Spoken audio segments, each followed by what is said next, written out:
Bab 381 ternyata pangeran keempat adalah bos besar yang tersembunyi. Mata pangeran keempat tiba-tiba menyipit, dan tangan di dalam lengan bajunya tiba-tiba mengepal. Ah, saat itu aku merasa sedikit berangin, dan hidungku sedikit mampet. Ternyata ada bumbu jambu mete di dalam tahu itu. Tidak heran saudara ketujuhku menunjukkan ekspresi sangat aneh saat melihatku memakannya hari itu. Aku mengerti, begitulah saudara ketujuh tahu rupanya. Aku tidak suka rasa jambu mete. Pangeran keempat segera tertawa. Dia menyembunyikannya dengan sangat tenang. Hahaha, ternyata itu benar. Saudara ketujuh diam-diam memberitahuku bahwa kau tidak suka bau jambu mete, jadi saat aku memberikan roti tahu itu padamu hari itu, aku juga dengan sengaja meminta dapur untuk tidak menaruh bumbu jambu mete di dalamnya. Li Zun segera tertawa dan berkata, baiklah, aku akan mengingatnya. Saudara keempat, aku tidak akan mengganggumu lagi. Aku akan mengirimkan resepnya besok. Terima kasih, saudara keempat, atas kepercayaanmu. Aku benar-benar terharu, saudara.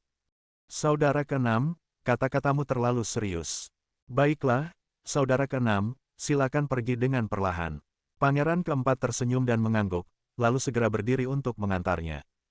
Setelah mengantar Li Zun dan rombongannya ke gerbang istana, Li Zun buru-buru berkata, saudara keempat, kau belum sehat, jadi tidak usah mengantarku lagi. Cukup di sini saja. Baiklah, saudara keenam, suatu hari nanti aku akan melaporkannya kepada ayah. Aku akan memohon pada ayah agar kamu tidak menderita lagi. Pangeran keempat mengangguk dan berhenti di sana. Li Zun tersenyum. Begitu dia melangkah keluar dari gerbang istana, dia tiba-tiba teringat sesuatu, berbalik, dan tersenyum pada pangeran keempat. Ngomong-ngomong, saudara keempat, tadi malam aku bermimpi tentang saudara ketujuh. Dalam mimpi, saudara ketujuh memberitahuku bahwa aku akan diusir ibu kota untuk menjadi tentara dan dikirim ke wilayah perbatasan utara. Ah, saudara ketujuh benar-benar orang baik, tapi dia pergi terlalu cepat. Lalu, dia mengangkat tangan dan pergi bersama Ayuan dan 3 pengawal lainnya. Ekspresi pangeran keempat di tempat itu berubah berkali-kali, dan ekspresinya secara bertahap menjadi sangat suram. Melihat punggung Li Zun yang menghilang, matanya sedingin es. Tuan Li Zun, kenapa Anda sengaja memberitahu Pangeran Yan tentang mimpi itu? Apakah Anda benar-benar mengalami mimpi seperti itu? Ayuan tidak bisa menahan diri untuk bertanya saat berjalan pergi. Dia sangat penasaran dengan perilaku tiba-tiba Li Zun barusan. Li Zun tersenyum, melirik 3 pengawal di belakangnya, dan berkata dengan tenang, jika kalian ingin bertahan hidup, seberapa banyak pun kalian mendengar percakapanku dengan Pangeran Yan, jangan laporkan kepada Yang Mulia Kaisar. Mimpi yang baru saja kusebutkan, anggap saja kalian belum pernah mendengarnya.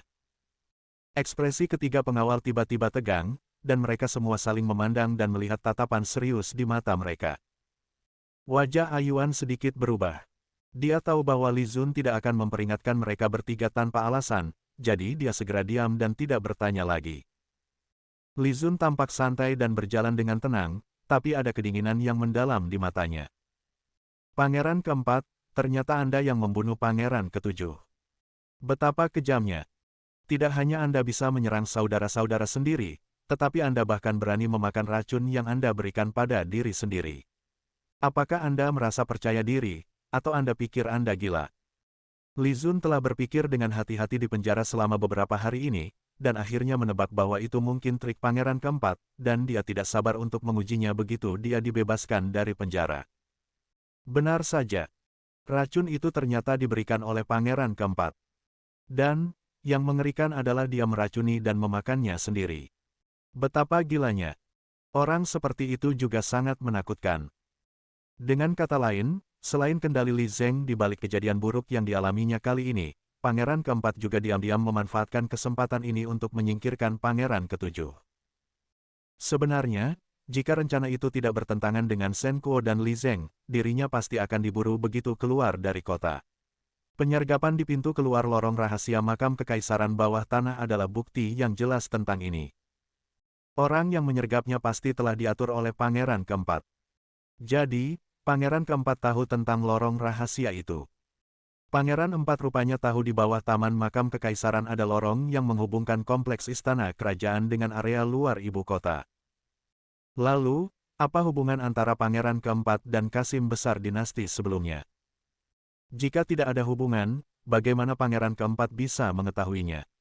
Pangeran keempat yang terlihat sangat baik ternyata adalah bos besar yang tersembunyi. Betapa mengerikan.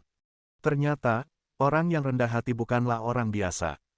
Kali ini Lian sang pangeran keempat sangat mungkin ingin membunuh dirinya, dan pangeran ketujuh dalam satu tindakan. Pangeran keempat yang berani meminjam tangan Li Zeng benar-benar mengerikan. Pangeran itu sepenuhnya seperti kakak yang baik dan mulia di hadapannya.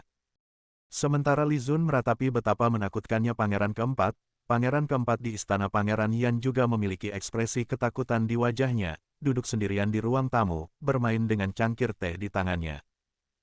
Saudara keenamku yang baik, aku tidak menyangka kau akan menemukannya. Sepertinya aku terlalu meremehkanmu.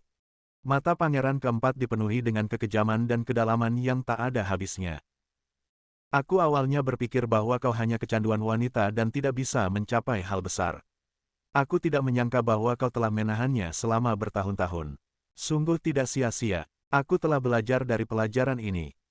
Ekspresi pangeran keempat tidak pasti, dan cahaya dingin di matanya terus berkedip. Akhirnya, dia perlahan berdiri dan berjalan ke pintu aula, melihat ke arah utara dan bergumam. Dikirim ke perbatasan utara. Karena kau memberitahuku secara pribadi, bagaimana aku bisa mengecewakanmu? Ingin bertarung denganku. Rahasia ini hanya bisa diketahui oleh aku sang raja. Lalu aku akan memberitahumu bahwa jika kau mengetahui beberapa hal, kau harus belajar untuk diam, atau kau akan mati. Bab 382, Bubuk Hitam yang dikubur di bawah istana. Pagi-pagi sekali keesokan harinya, Li Zun sedang berbaring di halaman menikmati sinar matahari. Liu Shan yang gemuk berjalan masuk sambil menguap. Saat dia melihat Li Zun, dia segera berteriak dengan senyum. Saudara Zun. Li Zun melihat wajahnya yang mengantuk dan segera bertanya, apakah kamu tidak tidur nyenyak tadi malam? Liu Shan segera menggaruk kepalanya dengan tidak nyaman. Tadi malam, Miao Yu tiba-tiba menjadi berani dan proaktif. Sebagai seorang pria berdarah panas di usia awal 30-an, bagaimana mungkin dia menolak godaan itu? Oleh karena itu, bukan karena dia tidak tidur nyenyak, tetapi karena dia tidak tidur sama sekali. Li Zun berkata, cucilah tanda di wajahmu, lalu cari kamar untuk tidur. Aku akan memberimu pekerjaan malam ini. Hei, iya, saudara Zun. Wajah gemuk Liu Shan memerah dan dia tanpa sadar menyeka wajahnya. Wajahnya dipenuhi kegembiraan, dan dia merasa bahwa dia telah mengambil jalan yang benar mengikuti Li Zun, karena Li Zun sangat bersimpati padanya. Dia segera berlari untuk tidur. Li Zun menghela nafas. Melihat tanda merah di seluruh wajah Liu Shan yang gemuk, dia juga ingin dicium seperti itu oleh Li Wenjun, bukan Nalan Wen. Sayangnya, dia menghilang dan tidak diketahui keberadaannya. Jika aku tahu dia akan pergi, aku tidak akan membiarkannya pergi bagaimanapun caranya. Sekarang sudah terlambat. Setelah pria gemuk itu pergi tidur, Ayuan membeli sarapan dari luar dan meletakkannya di depannya. Lalu dia tidak bisa menahan diri untuk bertanya. Tuan, apakah Anda tidak berencana mengunjungi Putri Zhao Feier dan Wang Yanran sebelum pergi? Li Zun memakan sebuah bakpao kecil dalam satu gigitan, mengunyahnya dan menggelengkan kepalanya, lalu berkata. Mereka tidak tahu bahwa aku sudah keluar penjara, dan selain itu, saya adalah orang yang sangat berperasaan. Aku tidak tahan untuk pergi meninggalkan mereka, jadi lebih baik tidak bertemu saja. Itu baik untuk mereka dan tentu saja baik untukku. Setelah semua yang akan terjadi, masih belum diketahui apakah dirinya dan rombongannya bisa kembali hidup-hidup dari perbatasan utara. Tidak apa-apa untuk memenangkan hati mereka, tetapi jika dia mengambil alih tubuh mereka dan berakhir mati di perbatasan utara, apakah tidak kasihan jika mereka akan menjadi janda di masa depan? Jika seorang wanita di dunia ini ditemukan tidak sempurna pada malam pernikahannya, dia akan sangat senang, tetapi dia akan direndam dalam kandang babi. Oleh karena itu, meskipun Li Zun ingin pergi dan melihatnya, dia tidak bisa pergi. Ayuan terlihat aneh. Memang sangat berperasaan, jadi bukan hanya Zhao Feier, tetapi juga Wang Yanran, dan bahkan Shen Jinghong putri Shen Kuo. Ayuan tidak tahu harus berkata apa. Saat Liu Shan bangun, hari sudah malam.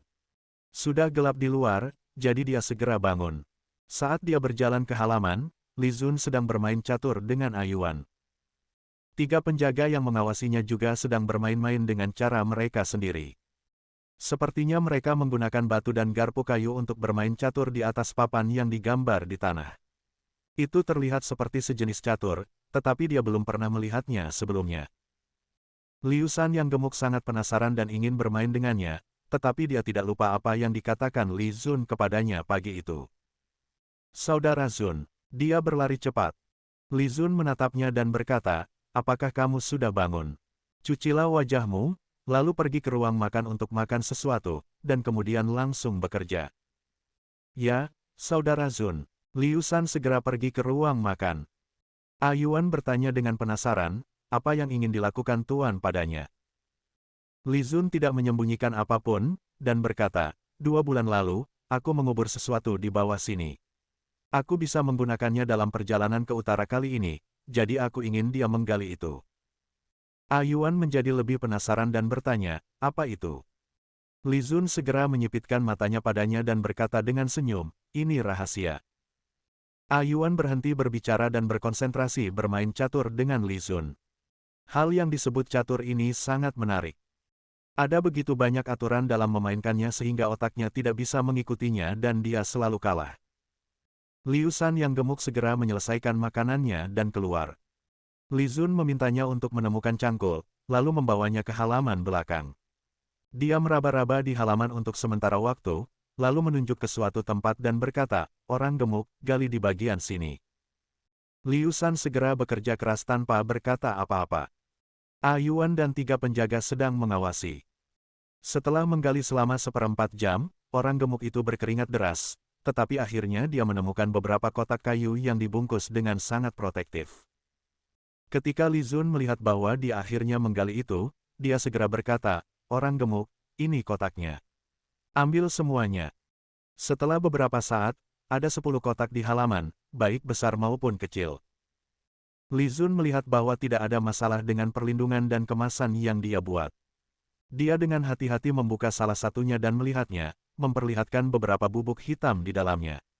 Ayuan dan yang lainnya terlihat penasaran. Apa itu bubuk hitam? Baunya juga agak aneh dan agak menyengat. Aneh. Apa ini? Ayuan segera bertanya,